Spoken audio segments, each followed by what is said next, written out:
Bismillahirrahmanirrahim. Assalamualaikum warahmatullahi wabarakatuh. Semangat pagi, sahabat BUMDESA di seluruh Indonesia. Pada kesempatan kali ini saya ingin menyampaikan konsep persamaan dasar akuntansi dan teknik penjurnalan. Hal ini diperlukan mengingat aplikasi Prabu ya, di mana kepanjangannya adalah aplikasi pelaporan akuntansi BUMDESA ini menggunakan mekanisme penjurnalan ya. Jadi kenapa menggunakan mekanisme penjurnalan? Karena memang ini akan memberikan kemampuan analisis ya. Kalau hanya pembukuan buku kas saja, hanya fokus ke kasnya saja gitu ya. Padahal ketika kita membeli peralatan misalnya, maka kan kita harus mencatat dua hal, yaitu peralatannya bertambah dan kasnya berkurang. Sehingga di aplikasi ini menurut saya sangat bagus ya dengan mengedepankan mekanismenya adalah penjurnalan. Jadi membuat penggunanya menjadi punya kemampuan analisis. Nah, di sini di persamaan dasar akuntansi di awal kita akan mengenal di mana kekayaan BUMDESA itu pasti sama dengan sumber-sumbernya, gitu ya. Ini sudah kita pahami bersama lah. Misalkan kekayaan saya berupa laptop gitu ya. Laptop senilai 10 juta. Sumber-sumbernya adalah saya punya uang saya sendiri 3 juta, pinjam mertua 7 juta gitu ya. Sumber-sumbernya adalah modal saya sendiri 3 juta dan utang 7 juta gitu. Pasti ada sumber-sumbernya gitu ya. Tidak mungkin gitu ya. Saya punya kekayaan tidak ada sumber-sumbernya gitu. Kemudian kekayaan BUMDESA itu disebut dengan aset ya. Aset BUMDESA. Aset BUMDESA itu meliputi apa saja?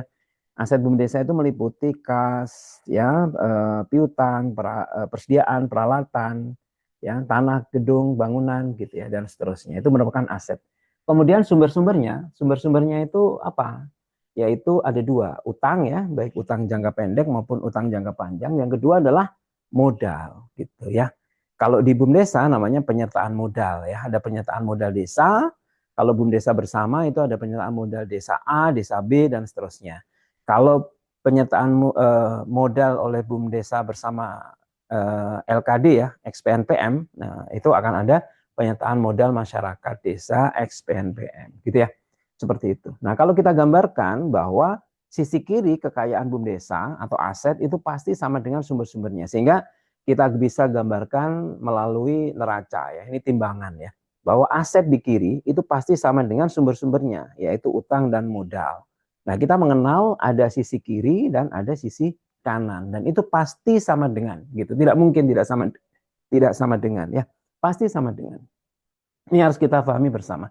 Dan ini letaknya aja yang perlu kita hafalkan gitu ya. Aset di mana? Di kiri gitu ya.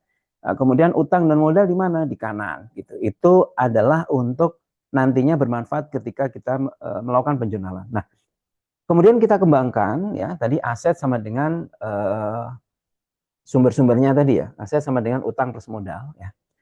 Kalau perusahaan baru berdiri, ini persamaan dasar akuntansinya. Kalau sudah berjalan, maka modal akan bertambah dengan pendapatan, gitu ya, dan akan berkurang dengan beban, gitu ya, akan berkurang dengan beban. Dan kalau dulu kita pernah belajar matematika waktu SD ya, beban di kanan ini kalau minus ditarik ke kiri akan menjadi plus. Jadi beban plus aset sama dengan utang plus modal plus pendapatan ya. Kata awalnya bisa dihilangkan lah. Nah, di kiri itu ada beban dan aset, itu namanya sisi kiri. Kemudian utang modal dan pendapatan itu namanya sisi kanan. Gitu. Nah, yang perlu dihafalkan adalah yang paling akhir saja. Beban dan aset ada di kiri, utang modal dan pendapatan ada di kanan. Gitu. Itu yang perlu kita hafalkan. Gitu. Dan itu sesuai dengan saldo normalnya. Jadi kalau bertambah dia akan ada di saldo normalnya. Seperti saldo normalnya. Aset bertambah di kiri. Kalau aset berkurang berarti lawannya, yaitu di kanan. Gitu ya. Pendapatan adanya di kanan kalau bertambah. Kalau berkurang berarti di kiri. Atau pengembalian pendapatan berarti ya. Seperti itu. Beban bertambah di kiri. Gitu ya. Dan seterusnya. Nah, ini akan kita gunakan untuk melakukan pencatatan. Nah, kalau di dunia kampus, sisi kiri itu disebut dengan istilah debit, dan sisi kanan disebut dengan istilah kredit, gitu ya. Kalau di kampus begitu ya. Jadi kiri itu debit gitu, kanan kredit gitu. Nggak apa-apa, kita menyesuaikan saja. Nah, coba kita implementasikan untuk mencatat transaksi, melakukan analisis transaksi dan mencatat menggunakan mekanisme penjurnalan seperti itu. Misalkan ada contoh, tanggal 1 Januari 2025, BUMDesa menerima kas tunai atas pendapatan tiket wisata. Misalkan usahanya jasa wisata misalkan ya, sebesar 2.750.000. Maka apa yang bertambah? Kas tunai bertambah dan pendapatan tiket wisata juga bertambah, gitu ya. Jadi analisisnya begitu.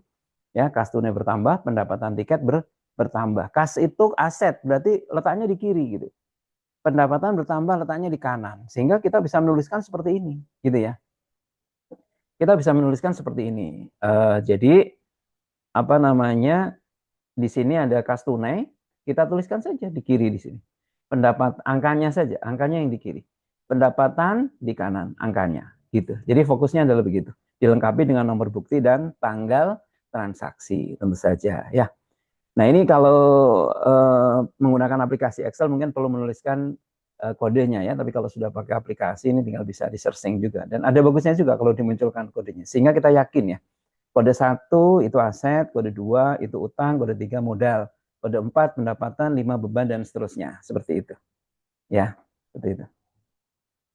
Ini jadi analisisnya cukup seperti itu. Apakah kalau di kampus kan kalau kredit agak menjorok gitu. Boleh menjorok, boleh tidak. Yang penting angkanya itu letaknya betul. Yang satu di debit, yang satu di kredit. Gitu ya. Seperti itu. Kemudian kita lanjutkan.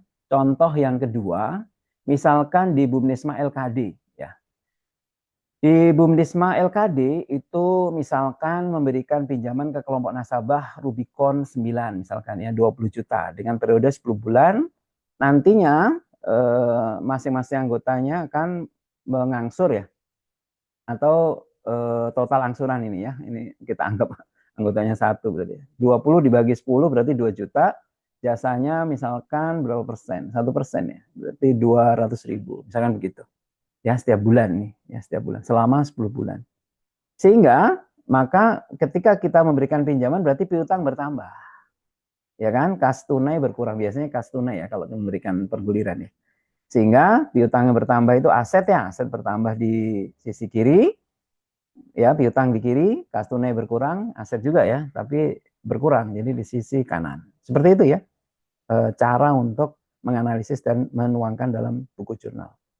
Nah, kita lanjutkan untuk BUMDesma LKD biasanya ada penerimaan angsuran ya. Misalkan bulan berikutnya terima angsuran ya 2 juta dan 200.000. Maka kas tunai bertambah, piutang nasabah berkurang, pendapatan jasanya bertambah. Gitu ya. Piutang berkurangnya sebesar 2 juta, jasanya 2 juta. 200.000. Maksud saya ya, jasa 200.000. Jadi kita catat kas tunai bertambah 2.200.000, piutang berkurang di kanan, pendapatan bertambah di kanan juga. Seperti itu. Ya. Jadi seperti itu analisis transaksinya. Tapi kalau menggunakan aplikasi Prabu, ini otomatis akan tercipta. Sama kayak tadi yang perguliran ya. Begitu mencatat perguliran, otomatis jurnalnya akan tercipta sendiri. Itu kalau yang selain itu ya, selain itu. Nah, contoh beban gaji. Nah, ini harus membuat. Kalau ini ya, tidak tercipta sendiri, ini harus membuat. Ya, harus membuat. Misalkan contoh membayar gaji nih ya, membayar gaji. Nah, membayar gaji misalkan 4.500.000. Maka beban gaji bertambah, kas berkurang. Tergantung kita mau pakai kas apa. Misalkan kita pakai kas di Bank BSI gitu ya, bisa. Jadi beban gaji 4.500.000, kas di Bank BSI 4.500.000 di sebelah kanan, gitu ya. Beban bertambah, kas berkurang, gitu. Jadi analisisnya cukup seperti itu. Mungkin satu contoh lagi ya untuk pencatatan aset tetap di contoh ya. Untuk pencatatan aset tetap misalkan dibeli kendaraan operasional ya 24 juta berarti kendaraan bertambah gitu ya. 24 di sisi kiri. Kas berkurang 24 di sisi kanan. Misalkan seperti itu. Ya. Konsep ini memberikan kemampuan kita kepada analisis transaksi ya yang minimal melibatkan satu kiri dan satu kanan gitu ya. Itu akan mengasah kemampuan analisis kita sehingga ketika membaca laporan keuangan kita akan paham gitu. Ketika kita beli kendaraan ya harusnya di laporan keuangan ada kendaraan dong gitu kan. Dan kasnya pasti berkurang dong karena beli kendaraan. Nah, itu kan analisis ya, kemampuan analisis. Mungkin itu yang bisa saya sampaikan, mudah-mudahan bermanfaat. Semangat pagi. Assalamualaikum warahmatullahi wabarakatuh.